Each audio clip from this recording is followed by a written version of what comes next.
Hello दोस्तों, नमस्ते, प्रणाम। हमारे यूट्यूब चैनल पे आप लोग का स्वागत है। हम एक सोहर गीत गाने जा रहे हैं, आप लोग सुनिएगा। अच्छा लगे लाइक सब्सक्राइब कीजिएगा। आप लोग कैसे हैं कमेंट में ज़रूर बताइएगा। गीत कैसा है वो भी बताइएगा।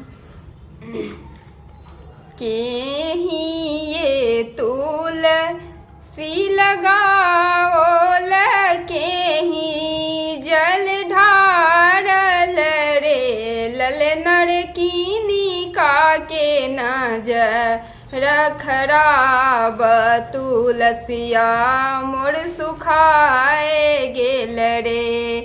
के ही ये तुलसी लगाओल, के ही जल ढारल रे, ललनर कीनी का के नजर खराब, तुलसिया मोर सुखाए गेल रे, ललनर कीनी का के नजर खराब, तुलसिया मोर सुखाए गेल यो।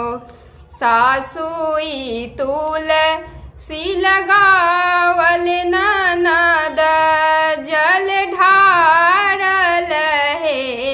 सासुई तुलसी लगावल, ननद जल ढारल हे, ललनर गोतनी के नजर खराब, तुलसिया मोर सुखाए गेल हे। आहे गोतनी के नजर खराब, तुलसिया मोर सुखाए गेल हे।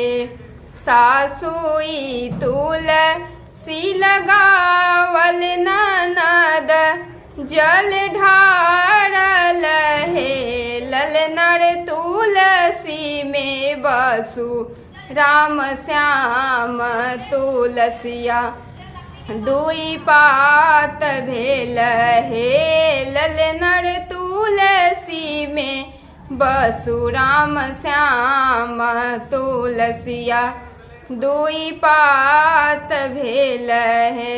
धन्यवाद। कमेंट बॉक्स में जरूर बताइए।